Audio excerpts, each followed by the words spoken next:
Hello everyone, this is Nocturne and welcome back to some more Minecraft. We are still here in the Nexus, but I think we are getting ready to go ahead and put the last finishing touches on this place. You can see I went ahead and did a little bit of prep work off screen. Finally got our link book stands down. We do still need some light though, because my eventual goal is to have no torchlight in here.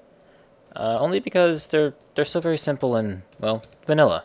And we've got so many awesome mods to provide light for us that I think we can go ahead and try out some more wrath lamps. And I'm pretty sure these are going to do pretty good because they are very bright. And we can go ahead and try and drop a couple of these down now. Oh, yeah. Holy crap. You like that? Yes, I do. Oh yeah, these things should hopefully, in just these 4 positions, light up the entire area. I think I mapped these out just about right. Make sure I'm centered perfectly. By the way, I have yes, of this beautiful door/windowy thing. Yeah, Take a look there. Avi's been playing around a bit with some of the micro blocks. Yeah, you can even see those 2 little corner guys right there. Now, unfortunately, this half slab, I don't believe will fit in here like I thought it would be able to, so I'm going to quickly cut this guy. It probably should if you take the 2 top blocks off and then put it in there. Well, yeah, I just have to cut them into quarters, so I can do that. Like so. It looks a little silly because then you know. Oh yes, that's so much better here now. And let's see. Yeah, I like. Oh yes. See how that looks? Now I can take all this grassy block stuff off. I think these little corners on the diagonals are like the only ones that didn't get touched by the light. Yes, that looks really cool, man. It's kind of plastered against the wall like a shadow almost. It's very good. Yeah, thank you. Yeah, so that's, I guess, one of the first last touches. There's, of course, still what we're starting to call the Info Cafe, since we're going to have sort of a little seating area and some bookshelves and some information. This wall here, I'm thinking, is where we're going to keep all our signs to help those of us on the server who are going to be using ender chests and whatnot to keep our colors straight, our color codes. I think on this wall, I'm going to put the bookshelves with information for server-like things like forestry trade farm information, and along this wall, we might just have some decorative bookshelves, or maybe we will have the community Noc'Craft writing area. And I'm thinking here on the white marble is where we'll have the tables and chairs and all that cool stuff. Yep. Someday, if we can actually get enough tech to have coffee, we might make a little coffee machine here so people can get their Joe, buzz up, get their speed boost, and run or sprint to whatever. You know. I don't know what they really call these, because obviously they're link books, but at the same time, I almost want to call them something different, but that's just me being, you know, too technical about everything. Now that we got those in, let me go ahead and put these guys back, because we definitely don't want any spawnable areas for any of those nasty ghasts or pigmen, as off camera we did have a ghast actually spawn right over there and blew up a couple of these lights, which was kind of annoying.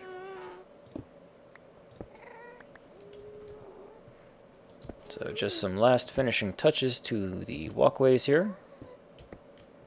Thank you, Keshem.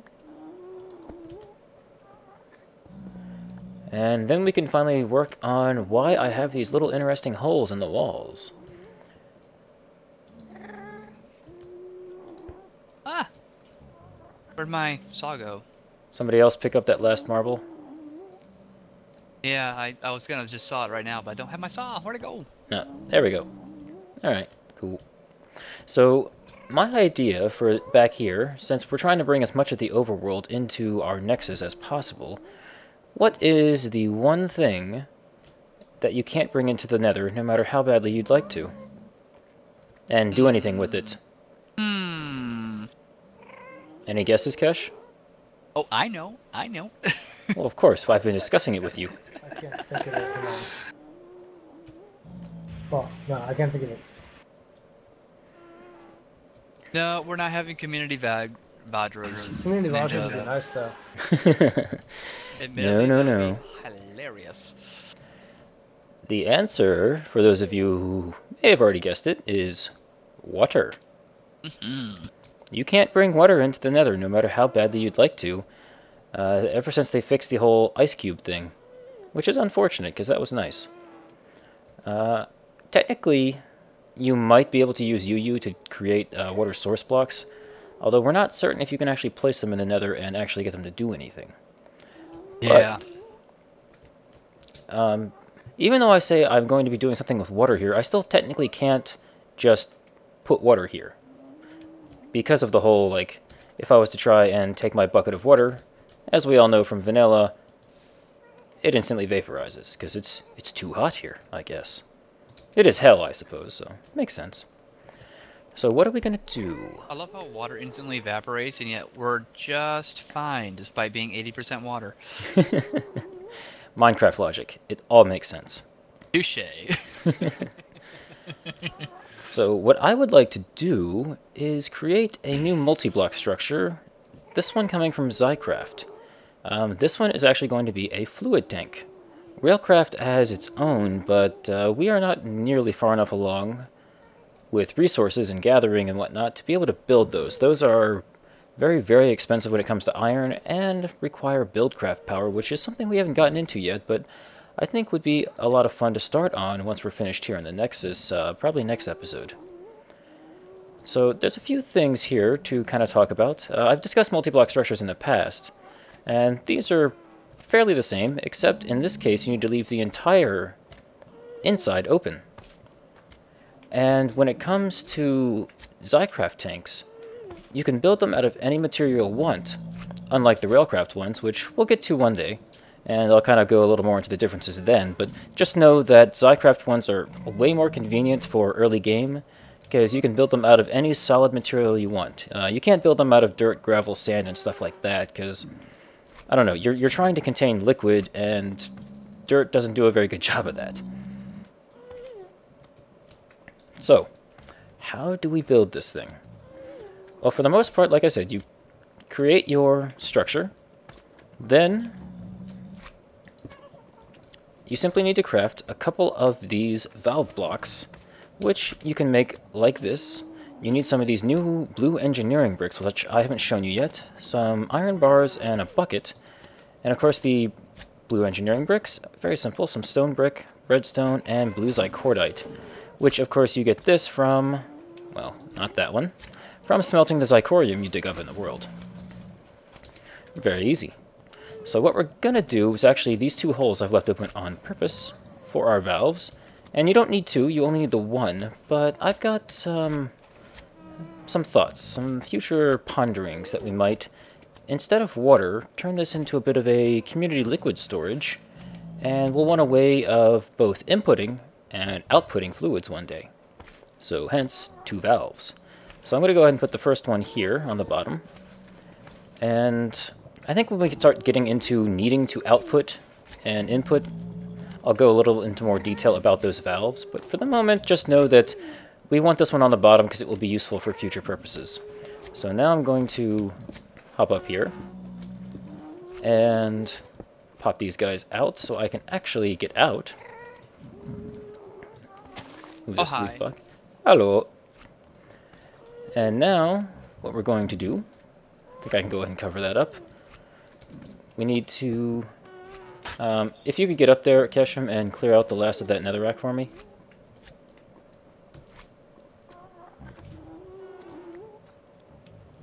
The one in the tank.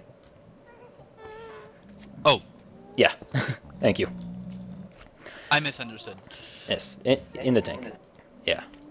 Alright, we're going to place our last valve block here, and actually, I'm going to need to jump down real quick. Go ahead and pop this guy out for a moment. Because what we need to do now is complete the multi-block structure. Now that we've got our valves, we need something else. And I would really love to be able to see the water, which is, you know, kind of the whole point of bringing the liquid tanks into the nether. And for that, we have these cool an amazing, best glass ever, glass viewers, also from Noc'Craft. Very simply, just take some glass and surround an iron ingot in glass, and you get your glass viewers. You can also go with an induction smelter, something from thermal expansion, something we'll get into probably in I'd say a few episodes at least. And you can use some of the aluminum you probably have been finding in the world, wondering, what the heck do I do with this? So you just take glass and aluminum, and you can do the same thing, but this recipe is so much easier, and iron so plentiful, so why not? Now, what's so amazing about this particular glass? In this texture pack, it looks pretty sweet already, and you know, you can place them down, and they look really nice. But I wonder who's outside.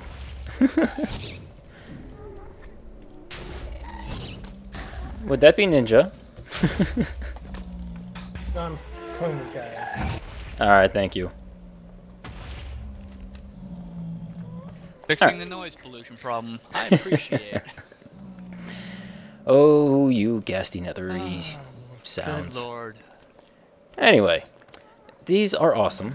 Even in the default textures, they still look very sweet. They're very kind of low...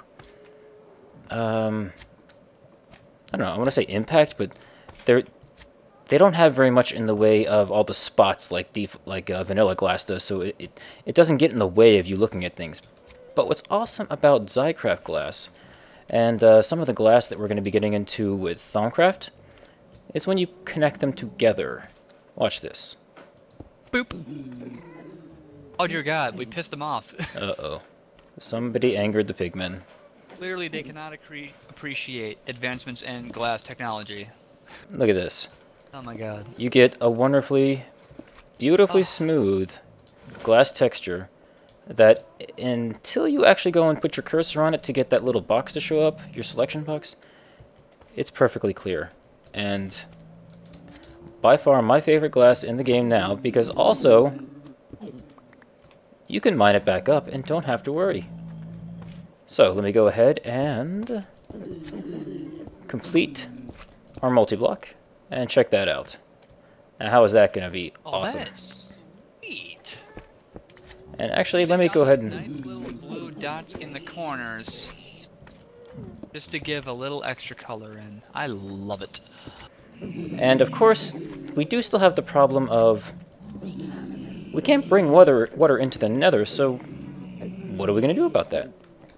Well, Noc'Craft has us covered yet once again with these Noc'Craft water blocks, or Zirconium water. Basically, they are the exact same thing as a water source block, but without actually flowing anywhere, so you can use them in almost the same way as you would any other water source block. You could use them for plants, if you needed water to grow your plants. You can use them to obsidianize lava.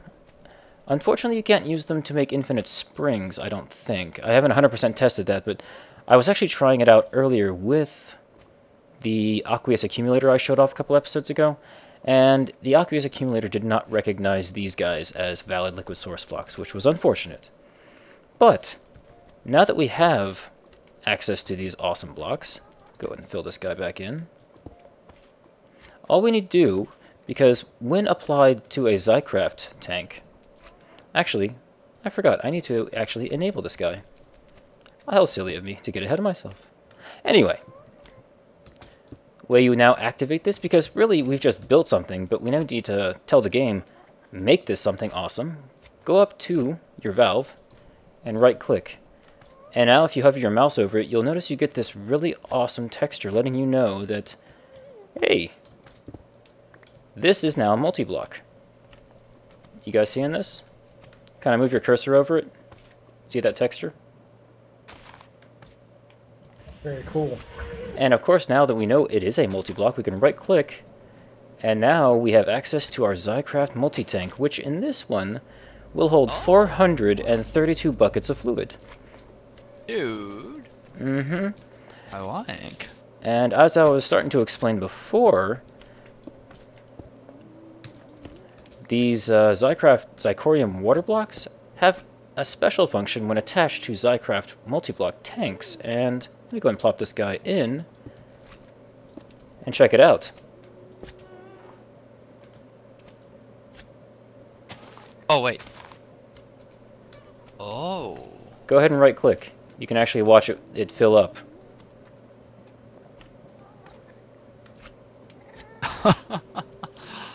Now, isn't that awesome? Infinite water. Mm-hmm. I love these things, and this is going to look so good when it's done. The only thing I wish that Soren would do would be to treat these a little similar to the way Railcraft does, and it actually brings the fluid all the way to the front, even through the glass. But, I mean, considering we now have infinite free water at about, oh, what does that seem? About 250 millibuckets a second or so? That's pretty darn good. So I'm going to go ahead and do this next one up real quick, and you guys can kind of follow along.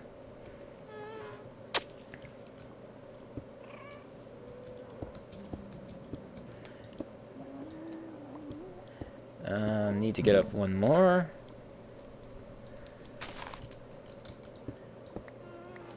Thank you. Now we're going to need our valves and our glass and do the exact thing we just did. Oh, that's the water block. Valve, valve. And then our connected texture, Noc'Craft glass, glass viewers. Whoops, wrong one. There we go. Hop up here, right-click the valve.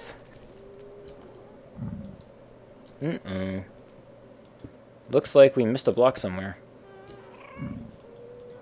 Yeah, good way to tell when your multi-block does not come together that you may have missed something. Let's investigate.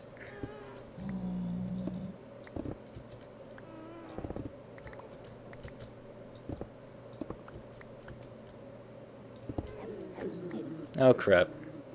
Keshem still has angry pigmen out here. I'm running away! Keshem, get back here and clean up your mess, please. Wait, why are they in the Nexus? They're not in the Nexus, but I'm trying to go outside, and they're very pissed off out there. Well, I'm killing them, so. Please do. Yes. Last thing I need is to die while fixing this. Alright, let's see. What could we need be more missing? green bacon. Delicious green bacon. Well, if I had to guess, it might be the bottom, so let's go underneath.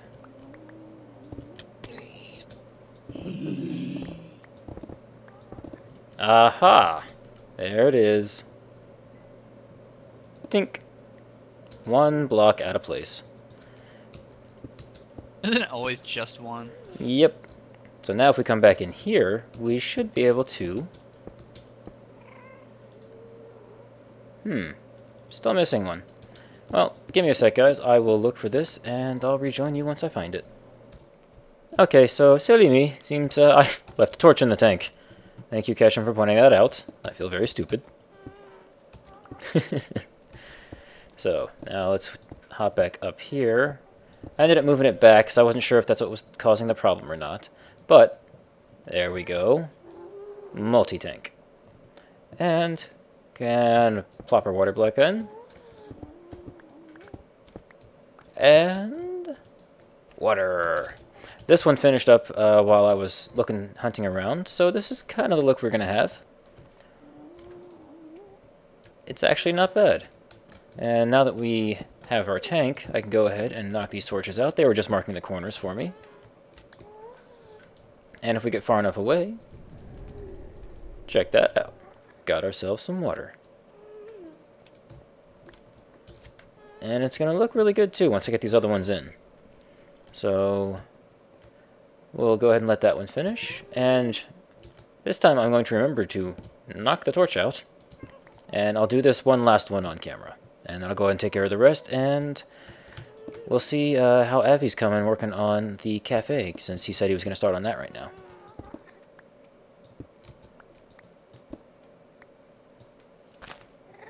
Alright.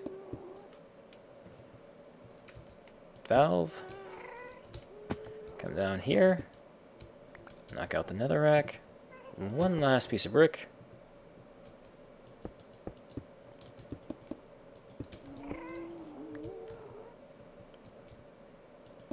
High standing tables. What be those? You know, like the ones where you don't sit down, you stand, and then they're like for lounging. Oh, right. Well, that's why I purposely designed it so there would be 4 chairs, so that way you could stand over here if you wanted to, or you could sit if you wanted to. Options. There we go. Also, Tank if you number look, Cash, 3. you see that tiny little corner piece there? When you're sitting, you can actually pick that little corner spot there and boop, you're off. Nifty. Oh, I was imagining going down one, not up one. Oh, where's the fun in that? Besides, I also want to, you know... Because now it kind of No, stands out. It looks way better with standing up. Well, it's kind of, I don't know, blocking the view of behind. Of Let's what? say, let's say, you think it would not stand out being dug underground a little bit? No, what I was suggesting was that to get the table back at what we're considering ground level is go down that half block, 1 second, I'll... dig up this piece of sand, and then, like, where that netherrack is, put Yeah, the here's marble problem, block. though. See, it acts like a half slab then. Not really a table at that point. Okay, well then, instead of up the half block, we go down the half block for this whole seating area. Do it, I don't know, Asian style or something. You know, you get up and you kind of sit down at the table, and the table's at, like, knee height or something. I don't know. It's a thought. Honestly, this looks like an awesome bar. An awesome what? You can put a bar like right across here, and it'll look awesome. Did you say a bar? I actually considered that. Oh, that's... I don't know. Maybe. Alright, well, getting some work done on the furniture here in the info cafe. Because, I mean, whatever. Getting stuff done. Getting the water tanks filled up, so I'm going to go ahead and put in the other 3, and we'll be right back. Alright, everybody. I believe we are just about 99% done with this Nether Nexus now, so thought I would give us a little bit of a fun tour of what everything looks like now. And we'll go ahead and even take off the UI and take a nice little trip inside. All the water tanks are full, the info cafe is nearly finished, and there's really only 2 things left that I really want to take care of. And I think even I'll go ahead and turn on smooth camera just for this cool little glance at our brand new Nether Nexus. Now, isn't that just cinematic? You guys can see some of the little updates that we made to the info cafe. I'll kind of walk you guys through those here once we get this nice, awesome look with all our Noc'Craft water tanks. Alright, I think that'll just about do that. Wasn't that beautiful? So here you go. The Noc'Craft water tanks are all full, and I think the blue is a wonderful touch to the nether, especially offsetting with the sandstone and the leaf blocks. And now, for the info cafe, we've got our lovely little table. Abby and I set up some chairs from Jammies. And now here, we've got our Enter Storage color selection, and I even went through and had a little fun with the wand of equal trade, and set up signs to help us more visually spot color selections. So for me, I'm taking black, go figure. White's going to be for community use, and over here, got some other cool little decorations. Anybody enchants a book and doesn't want it, we can go ahead and put it here in these bookshelves. Like these are pretty much crap. And down here, we are going to put some of the Noc'Craft stuff when we get to it. This is going to be kind of the community Noc'Craft area. Hello, Abby. Hello, hello. That wave. I am in F1 showing people the beautiful stuff we have created. Aha. And over here, we've got this really awesome something from Bibliocraft. Let me go ahead and open up my inventory. I can show you all of these cool things. That's where we got the bookshelves, and this is one of my personal favorites. I'm going to be putting a book in here, as it says, for TradeStation info. And if you sneak and right-click with your hand, it actually opens up, and you can put stuff inside and close it back up. Oh, that is cool. Isn't that awesome? And then you right-click and you just get it back, although it just went into my backpack, so let me grab that back out. And so this is where I'm planning on putting our TradeStation info book, which is really one of the last two things that we need to cover. So the last one being, of course, opening up the path to the Blaze Farm. That's still sealed up a bit. So I think what I'm going to do now is hop into admin mode and show you guys the forestry trade station area that I've got set up for the server.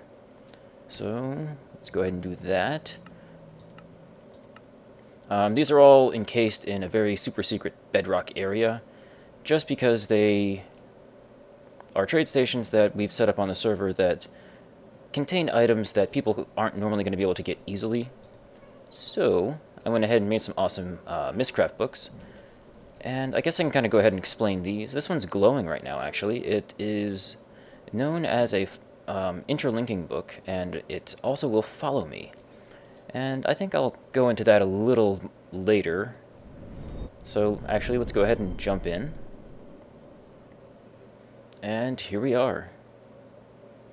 Our private admin room of awesomeness. And here are the trade stations we've got set up. And since we are getting close to the end of the episode, I figure I'll go ahead and start explaining some of these things. I would have liked to have done some of the other ideas I had earlier in the episode, but I did check, and we are getting kind of close to the end, so unfortunately we will have to put off the nano armor and checking out that Noc'Craft totem area until next episode. So with that out of the way, let's go ahead and check out what a forestry trade station is all about. If we go ahead and look at a blank one, actually, never mind. I don't really want to name that one just yet. So we'll go ahead and look at a regular one. And let's do this one. Diamonds for Ender Pearls. Got this really cool looking area here. Up here you have the name of the trade station. Here's where you keep some stamps, and I'll kind of explain stamps in a bit. Here's for paper. Here is a couple other interesting inventories. And to kind of jump into things, the way these work is sort of like the industrial craft trade stations. You give something, and you get something in return. And in this case, 1 diamond will get you 5 ender pearls. This slot over here is where, if you weren't running these in admin mode, you would actually stock your ender pearls. So like any player on the server could actually set one of these up, any of the guys. And they would stock their trade station here. And then when a trade was successful, the resultant items would show up in here. So in this case, ender pearls on this side, and diamonds would show up here when someone did a trade.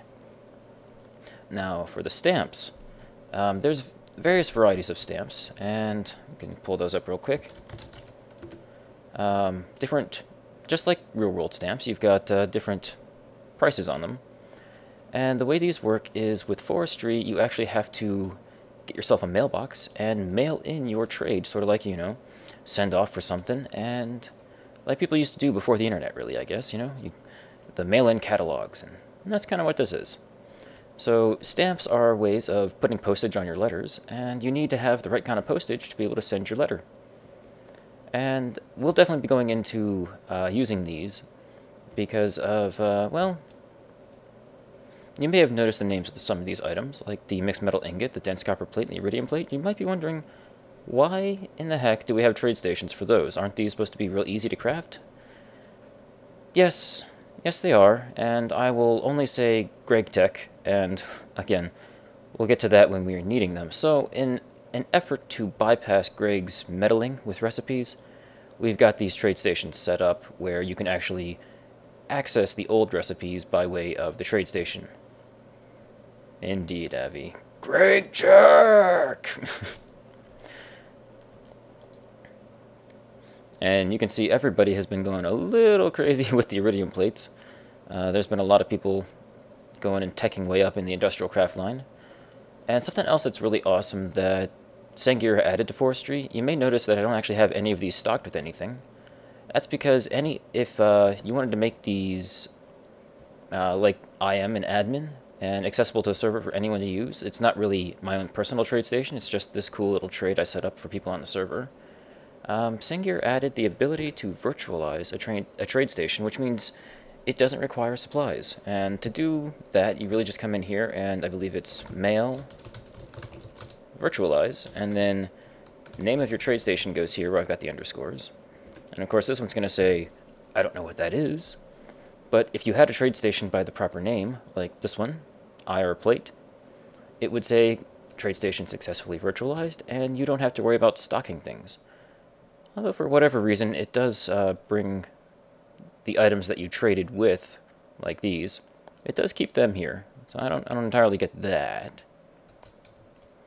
But that's okay. That's our little crash course into forestry trade stations. Very, very handy and awesome to play with, especially on an admin level like this for server-wide options. And even fun for people who on the server are, say, I don't know, maybe you've got somebody who's really good with bees and there's some bee products you want, but I don't really feel like bees. Sometimes can be tedious. I don't know. For whatever reason you don't want to get into it, someone could set up their own trade station and could ask for whatever they want, and you would be able to get whatever you wanted as long as you could provide the items you needed. And so yeah, trade stations are awesome and very handy. And this is actually another little admin block, the stamp collector. Anytime someone uses a trade station on the server, it'll bring the stamps in here, which I think is kind of unnecessary now that you can virtualize the trade stations, because before you would used to have to actually keep everything stocked. There was no virtualization option, even for admin ones like this.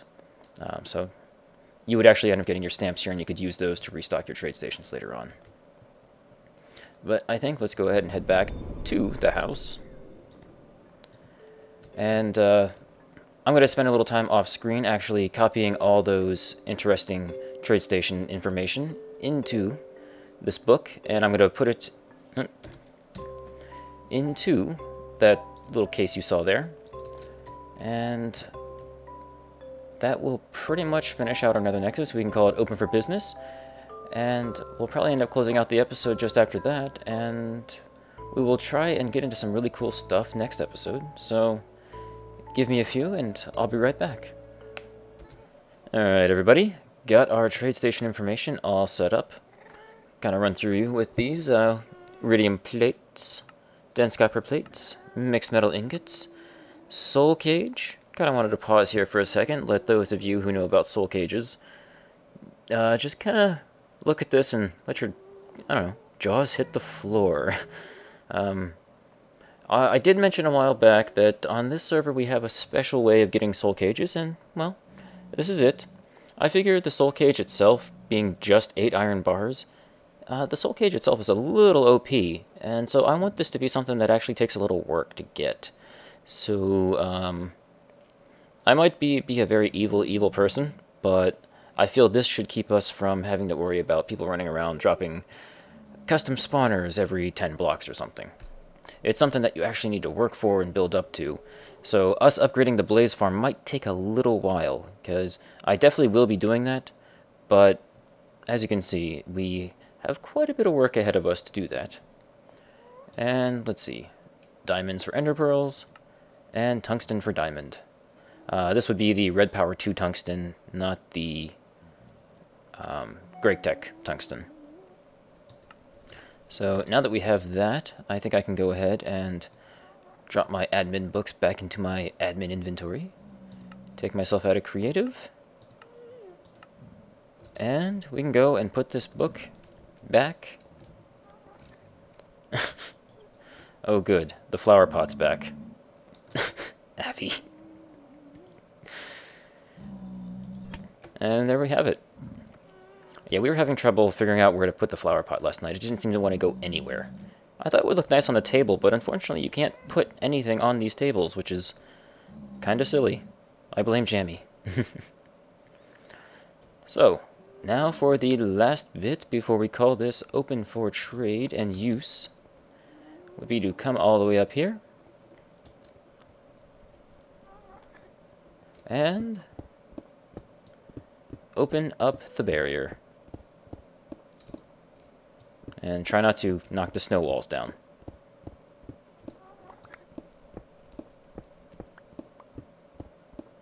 And you guys are going to get to see just how close we really were to the Blaze Farm this whole time.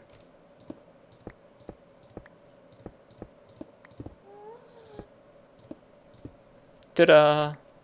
Blaze Farm. And I can go ahead and pick this book up. We don't need it anymore. And the link book stand is now just in the way. Excellent.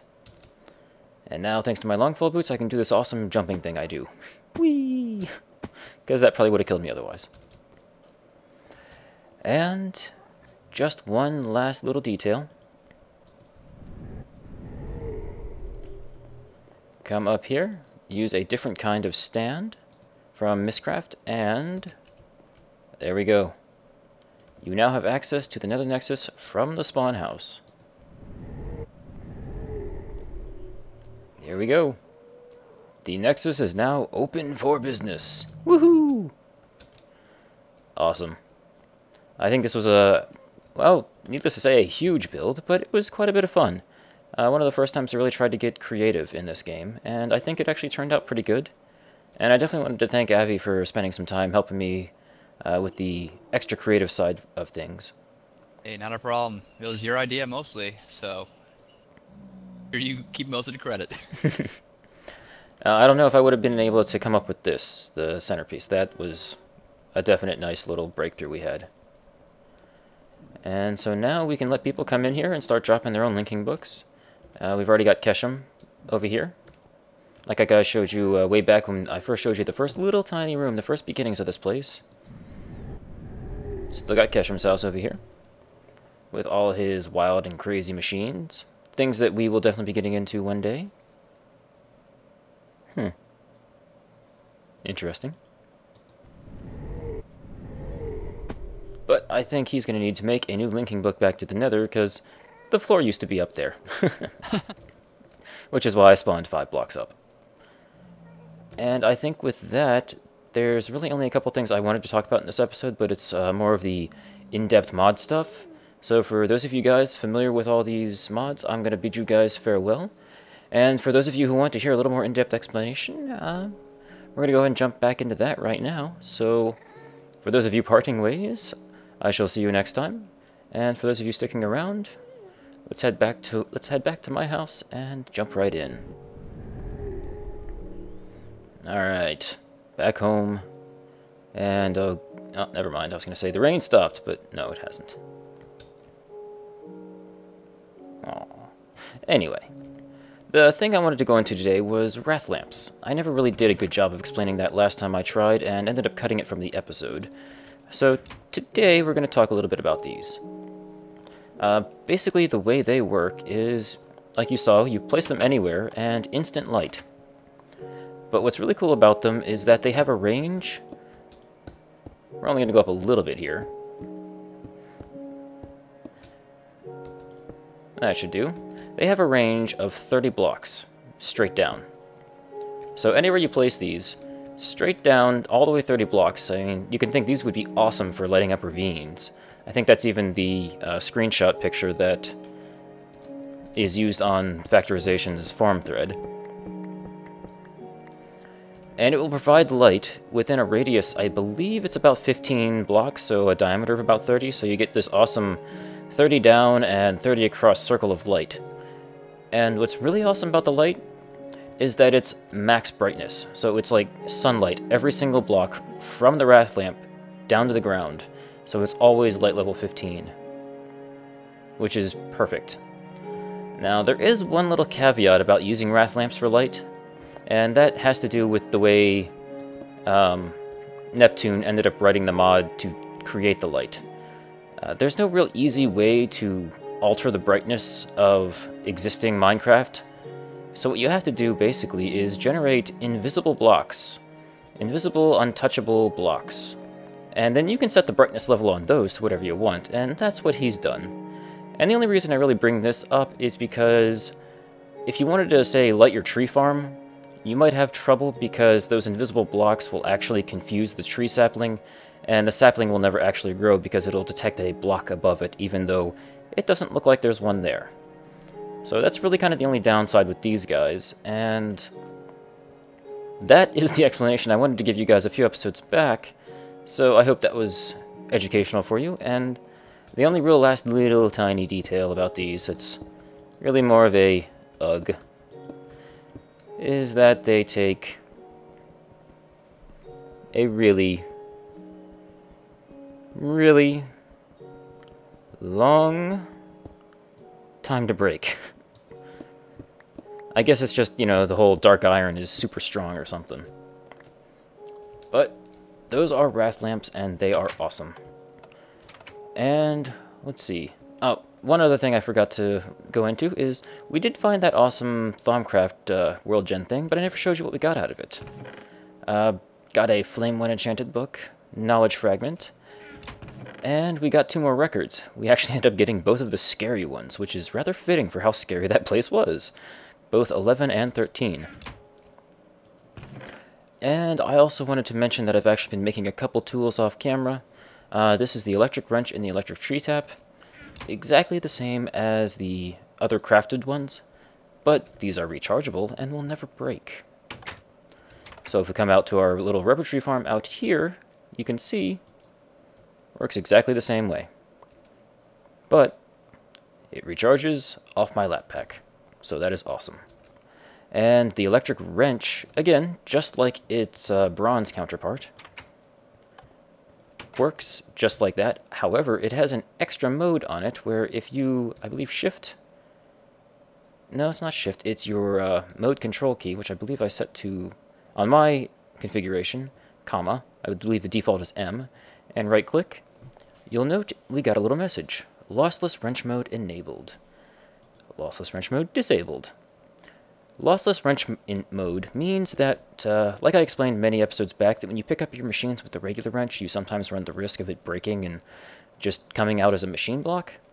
With lossless wrench mode, you will never actually run that risk, but it uses a holy crap ton worth of power. So if we take a look, I've got, let's see, about 288,910 EU in my lap pack. And let's check. Let me just take these guys out for the moment. We're going to waste a little bit of the stored power here, but that's okay. And double check that we are indeed in lossless mode. You will note that it did not break our furnace, but we lost about 500 EU for that, which is kind of a lot. Although it, I thought it used to be a lot more. I guess they nerfed that a little. That's nice, because this thing only stores about 12,000 EU, in lossless mode, I think you used to only be able to get like 3 or 4 uses out of it before you had to go and recharge your wrench.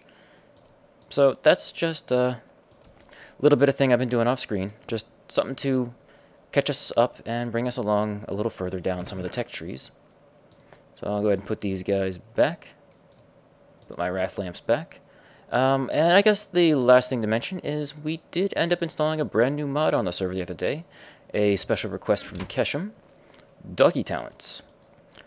It adds a whole bunch of cool functionality to wolves in the game that lets you tame them and even train them in a very kind of RPG style way where you can distribute skill points and get them extra abilities and stuff. It looks kind of cool, but I don't know if I'll ever actually be using it, so definitely go check out some of the other guys LPing on the server, because I think they are going to be using it a lot more than I am. I might give it a try a little further down the line, but just wanted to let you know we've got that available and might be getting into it one day.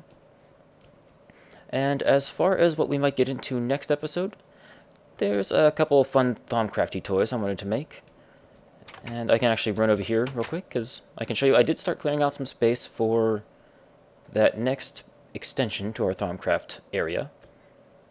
The Dark Arts does need some expansion space. A place for an infusion table and our automation of Noc'Crafty goodness. So, got this going. And you may have noticed a few episodes back that I actually removed the ladder. Well, that's because there is another Noc'Craft toy that will actually help us with that.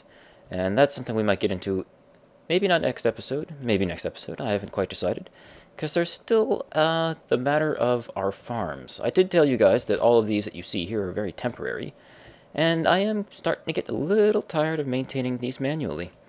So that's an option for what we can start getting into. There's also the Buildcraft stuff I mentioned earlier in this episode that we can start working our way into, because there's some really cool Buildcraft stuff, and I definitely would like to do a little more automated mining, let's say. And Buildcraft is a wonderful mod for that.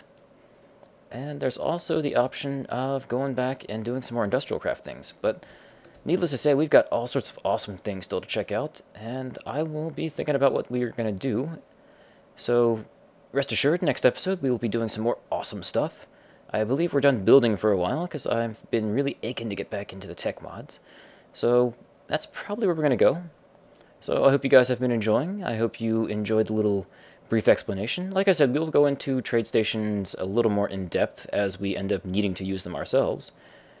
And I think with that, it is time to bid the rest of you all adieu. This has been Nocturne, and I will see you guys again in the next episode.